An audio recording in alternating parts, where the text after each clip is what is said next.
कश्मीर में कालू कौआ अपनी पत्नी टुनटुनी चिड़िया के साथ रहता था। शादी के कई साल बीत चुके थे, पर टुनटुनी अभी तक माँ नहीं बन पाई थी। कालू कौआ एक किसान था।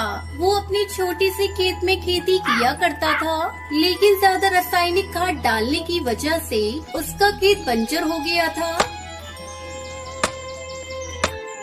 एक दिन टुनटुनी अपने पति कालू कौए से कहती है, कालू जी, मैं कब से कह रही हूँ, आप इस बंजर जमीन को बेच दीजिए और कोई दूसरा खेत खरीद लीजिए। इस खेत में अब कुछ भी नहीं उपजेगा। पिछले 2 सालों से मेहनत कर रहे हो, पर अनाज का एक भी दाना नहीं उपज हुआ। समझदारी इसी में है कि हम ये खेत बेच दें। भाग्यवान, ये तुम कैसे बातें कर रही हो? ये सिर्फ एक खेत का टुकड़ा नहीं, ये मेरा बेटा है। जब तक इसमें फसल उपज रहा था, हम इसकी देखभाल करते थे। अब जब ये बंजर हो गया, तो मैं इसे कैसे बेच दूं? ये मुझसे नहीं होगा। देखना, एक दिन इसी खेत में फिर से हमें अच्छी फसल मिले। तुम अपने मन की करते हो जी, तुम्हारी मन में आएगा वही करोगी। खैर छोड़ो, घर चलो, काफी देर हो गई है। इस तरह कई दिन गुजर गए। कालू रोज अपने बंजर खेत पर जाता और उसे खेती लायक बनाने की कोशिश करता। एक दिन जब वो घर आता है तो देखता है कि टुनटुनी बिस्तर पर पड़ी थी। ऐसे क्यों बिस्तर पर पड़ी हो? क्या हुआ तुम्हें? क्या बताऊं जी, आज सुबह से मेरी तबीयत कुछ ठीक नहीं लग रही है। मैंने अभी तक भोजन भी नहीं बनाया है। काश मेरी कोई बेटी होती तो कम से कम 2 वक्त की रोटी तो बना दिया करती। पता नहीं कब मेरी तबीयत ठीक होगी, तब तक तुम्हें और मुझे भूखा रहना पड़ेगा। तुम ऐसा करो, तुम सुंदरी के पास चले जाओ और उससे कहकर घर के काम करने को बोल देना। जब तक मेरी तबीयत ठीक नहीं हो जाती, वो घर आकर घर के काम कर दिया करेगी और रोटी भी बना दिया करेगी। कालू कौआ सुंदरी कौवी के पास जाता है। सुंदरी कौवी मालदार पक्षियों के घरों में काम किया करती थी। सुंदरी बहन, अरे ओ सुंदरी बहन, मेरी पत्नी की तबीयत खराब है। उसने आपको घर का काम करने को बोला है।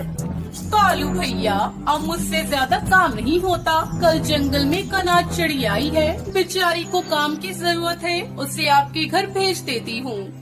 अगले दिन सुंदरी चिड़िया से कहती है, पिंकी चिड़िया, ओ पिंकी चिड़िया, तू कालू अंकल के साथ उनके घर चली जा और उनके घर का काम कर देना। इस तरह पिंकी चिड़िया कालू कौए के घर में काम करने लगी।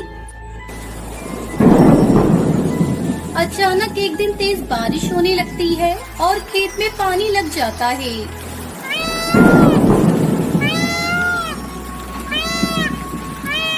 खेत से पानी जब पूरी तरह से निकल जाता है, तब कालू टुनटुनी से कहता है, अरे मैं सोच रहा हूँ अपने खेत में किसी सब्जी का बीज बो दूं। पासी में खड़ी पिंकी कालू से कहती है, कालू अंकल, जब मैं कल बाजार सब्जी लेने गई थी, तब वहाँ सब्जी वाले बात कर रहे थे, इस बार बैंगन की अच्छी आमदनी होगी। आप ऐसा करें, अपने खेत में बैंगन के बीज बो दें। अरे तूने तो बहुत अच्छी बात बताई है। मैं आज ही जाकर बाजार से अच्छे किस्म के बैंगन के बीज लेकर आता हूँ। कालू कौआ अगले दिन बाजार से बैंगन के बीज खरीद कर लाता है और पिंकी के साथ मिलकर अपने खेत में बैंगन के बीज बो देता है। कुछ ही दिनों में उसके खेत में बड़े बड़े बैंगन लग जाते हैं।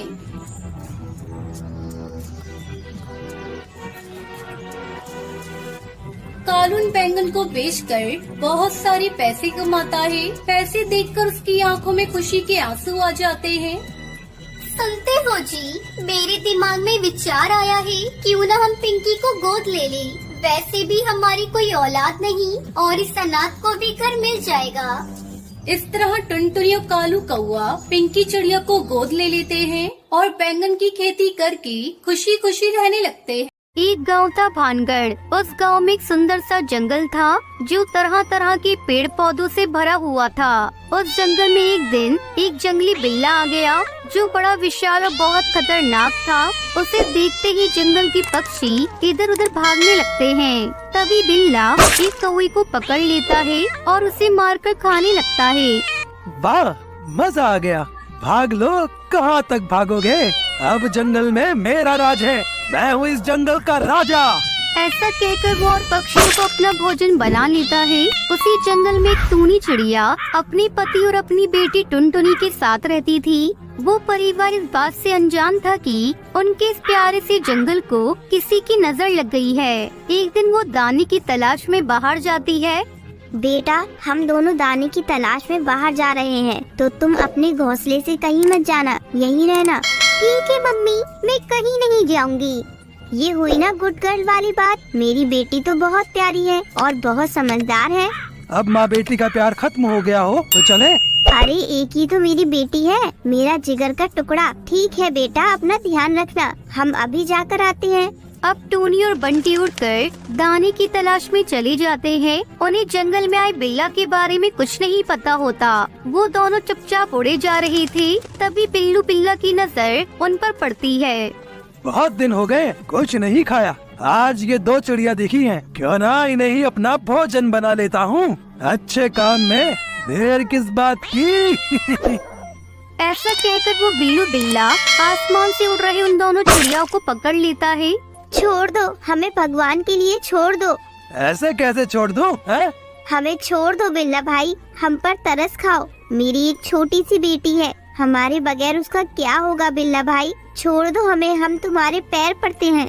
मैंने क्या धर्मशाला खोली हुई है, मुझे ये सब नहीं पता। मुझे तो सिर्फ इतना पता है कि तुम दोनों मेरे आज का भोजन हो और मैं तुम्हें खाने वाला हूँ। ऐसा कहकर वो बिल्ला उन दोनों को खा जाता है और अपने पेट पर हाथ फेरता है। मजा आ गया, टेस्टी, वाह वाह वाह। ऐसे ही रात हो जाती है। टुनटुनी परेशान हो जाती है कि उसके माँ बाप अभी तक क्यों नहीं आए, क्योंकि हमेशा रात होने से पहले वो आ जाते थे। तो वो रोने लगती है। मम्मी पापा कहाँ हो? मुझे डर लग रहा है। मम्मी पापा आ जाओ ना, मुझे बहुत डर लग रहा है।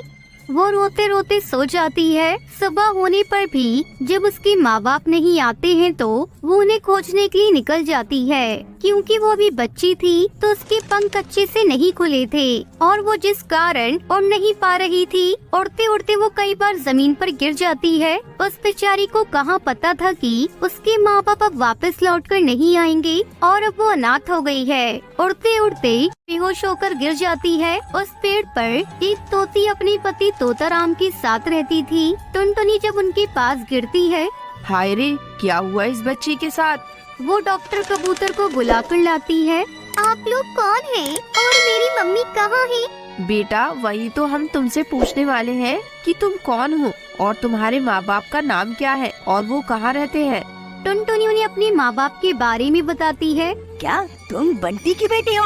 हाँ अंकल, क्या आप जानते हैं मेरे पापा को? हाँ बेटा, मैं और तुम्हारे पापा दोस्त थे। तो क्या आप मेरे मम्मी पापा के पास मुझे ले जाएंगी? मैं चाहकर भी तुम्हें तुम्हारे माँ बाप से नहीं मिलवा सकता, क्योंकि वो अब इस दुनिया में नहीं रहे। वो बिल्लू बिल्ला तुम्हारे माँ बाप को मारकर खा चुका है।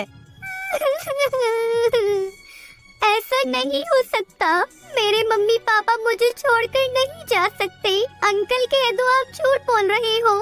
बेटा, संभालो खुद को। अगर तुम ही ऐसे टूट जाओगी तो तुम्हारे माँ बाप की मौत का बदला कौन लेगा? हाँ, रोना बंद करो बेटी, मैं तुम्हारे साथ हूँ। हम मिलकर तुम्हारे माँ बाप का बदला लेंगे। हाँ बेटा, तुम खुद को अकेला मत समझो और खुद को अनाथ बिल्कुल भी मत समझना। हम है ना तुम्हारे साथ। अब से तुम हमारी बेटी हो। ऐसे ही कुछ समय बीत जाता है। उधर बिल्लू बिल्ला का कहर कम नहीं हुआ था और वो आज भी जंगल के पक्षियों को मारकर खा जाता था। इसके चलते जंगल में कुछ ही पक्षी बचे थे।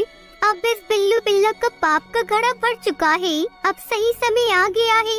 अब टुनटुनी एक प्लान बनाती है। जंगल के सभी पक्षी उसकी मदद के लिए तैयार हो जाते हैं।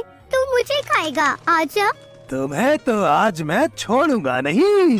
बिल्ला जैसे ही छलांग मारता है वो टुनटुनी के बिछाए जाल में फंस जाता है और गड्ढे में गिर जाता है। अब वो पक्षी उस गड्ढे में पेट्रोल घेर देते हैं। कितनी भी हाथ पैर मार ले बिल्ला, आज तेरी मौत तय है। आज तो स्वयं भगवान भी तुझे मेरे हाथों से नहीं बचा सकते हैं। तूने मेरे माँ बाप को बहुत बेरहमी से मार दिया था ना, तो आज तेरे साथ भी यही होगा। ऐसा कहकर टुनटुनी उस गट्टे में जलती हुई माचिस फेंक देती है और देखते ही देखते वो बिल्ला जलकर मर जाता है। अब उस जंगल के पक्षियों को उस बिल्ला से छुटकारा मिल जाता है और टुनटुनी भी अपनी नई परिवार के साथ बहुत खुशी खुशी रहने लगती है।